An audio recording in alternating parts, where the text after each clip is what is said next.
I have a question for you. Why is there so much misinformation? Why are there so many cover-ups? I mean, when astronauts are reporting UFOs, what is the reason, in your opinion, for the misinformation, the cover-up? I would be conjecturing, like most people, one of the great mysteries in this whole area is why the cover-ups by all the governments, but most by the United States. Other countries are starting to release those information, but in the United States, there is a deliberate attempt to hide this area, and that's probably the biggest mystery. Isn't this one? The biggest one is Roswell. Why is the Roswell incident back in 1947 enjoy a higher level of classification than our most sensitive warheads? You're from the intelligence community. You should tell me. Well, it makes no sense. I agree. And it's a mystery. I don't have a conjecture as to why they're doing it, but it's clear 2 presidents and 4 congressmen have been unable to crack the security that surrounds the Roswell incident. Why? That was 60 years ago. And that's the mystery. Obviously, there's all kinds of bizarre stories that have come out of that experience. But the real mystery to me isn't that. The real mystery is, why is it classified?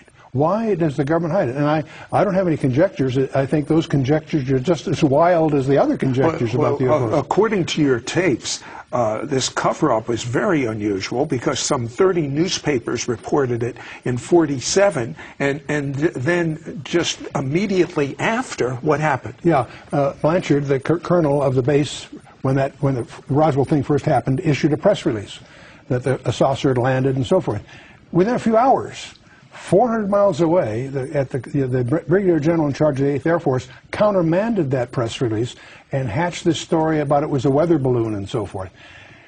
That starts a whole series of the silliest, most inane cover-up stories. There's been a sequence of them. First it was a weather balloon. Well, that didn't fly. They went one after the other. And to the community, it's almost insulting because the cover-up stories are so empty, so foolish, so ridiculous. But what about that new technique, digital imaging? Yeah, it's interesting that when Brigadier General Ramey made his press release countermanding Blanchard's, the press took pictures. Many years later, just a few years ago, a guy by the name of Johnson, who took the picture, we were able to get the negatives, and by using advanced digital analysis of the negatives, they were able, an analyst by the name of Rudiak was able to use advanced information techniques to unravel some words that were on the memo that was in Ramey's hand. And it speaks of the victims and the disc that crashed. In other words, this actually calls it not a plane, a disc. A disc that crashed, and there are victims, implying. See, the stories have always said there were 4 bodies, 3 were dead, 1 was still alive. That was the unconfirmed rumors that we heard. Well, it turns out that memo, that unraveling, is regarded as the smoking gun because it demonstrates that the Air Force has been lying all along. Well, these UFOs, they defy laws of physics. Your degree is in physics, yes, I believe. Well, yes. The thing that is the fundamentals, we want to get right at that. I'm sorry, presuming a lot here on your audience. The UFOs have 2 problems. The one problem is they are tangible. They show up on multiple radars. They leave physical evidence, burnt ground and radioactivity and so forth. So they're tangible. They're not hallucinations. Radar sets don't have hallucinations. Okay. Right.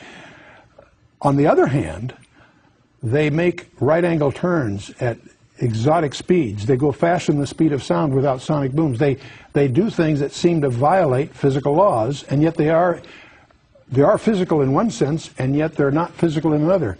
Now, the other area we need to just acknowledge is this is the toughest area to research because not only because of all the hoaxes and all the crackpots that are in this area, is because of the deliberate disinformation by the government trying to hide these areas. But the net reality is Jacques Vallée, the Frenchman, and J. Allen Hynek, the American, are probably the 2 most of the early pioneers, the 2 most reputable researchers. They both came to the conclusion that these things are hyperdimensional. They're not extragalactical. That's a very fundamental insight, by the way, because they seem to pose to being something that they're not. But the real point is that we're dealing here with a phenomenon that bridges the physical reality we understand and a reality that's outside that. One of the things we've discovered just in the last few years is that some of the constants of physics are changing that we thought were constant. And Scientific American, in June of 2005, ran an article in which they pointed out if the constants of physics are changing, that implies that our physical reality is actually a subset, a shadow of a larger reality. And when you start dealing in the UFO area, that's one of the other demonstrations that there is a hyperdimensional aspect to this. And you actually, from your research, believe that some of the people that report they've been abducted is actually true. That is the spookiest side of this whole area, and probably the classic author in this area is Dr. John Mack, head of psychiatry for Harvard Hospital. He's written a book on this whole area. Clearly, and there was a conference at MIT on this whole subject. There are enormous numbers of people. Some estimates are between over 1% of the population, maybe as high as 2 or 3%, claim to have had an experience which involves being abducted by these vehicles or whatever. And now their stories are too bizarre to accept on the one hand. On the other hand, when you profile these people, they're above average intelligence, no prior psychiatric history, clearly subject to some serious trauma, and not anxious. They're almost trying to hide the stories rather than reveal them. And their stories are similar. That's the thing that's so amazing. They're united by some common threads. In fact, that was Mack's challenge to the conference at MIT. He says, if what these people say is happening isn't happening, what is happening? Because these stories all have common links that are spooky. I'll tell you what, hold that thought. When we come back, we're going to talk about how these UFOs tie in with end times. Don't go away. We'll be right back.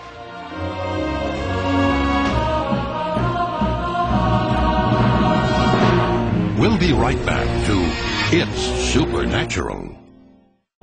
What is behind UFOs? Are they real? What does the Bible have to say about them? When Jesus spoke to his disciples regarding his second coming, he made the intriguing statement, as in the days of Noah, so shall the coming of the Son of Man be. In the days of Noah, Scripture introduces us to a hybrid called the Nephilim, the fallen ones. What were these creatures? Do they exist today? Could they be related to UFO sightings and encounters? Call now to get your copy of Chuck Missler's 2-audio CD set, Return of the Nephilim, for a donation of only $22. Through this teaching, you will discover the truth behind the Nephilim, including where they are from and the role they may play in the end times. You will also discover the truth behind UFO sightings, encounters, and alien abductions. Could these UFOs be fallen angels or demons? Or could they be the Nephilim, still among us today? This special 2-audio CD set will provide you with solid biblical answers to these questions, and you'll understand the end times clearer than ever before. Call now to get your copy of Chuck Missler's 2-audio CD set teaching Return of the Nephilim for a donation of only $22. Shipping and handling is free.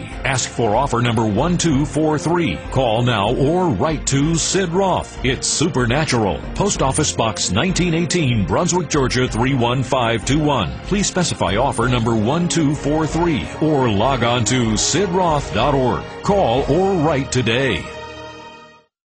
We now return to It's Supernatural. Hello, Sid Roth here with Chuck Missler. And Chuck, the only reason you're involved in this is it's a missing ingredient, a missing piece, something that no one looks at in the end times, these UFOs.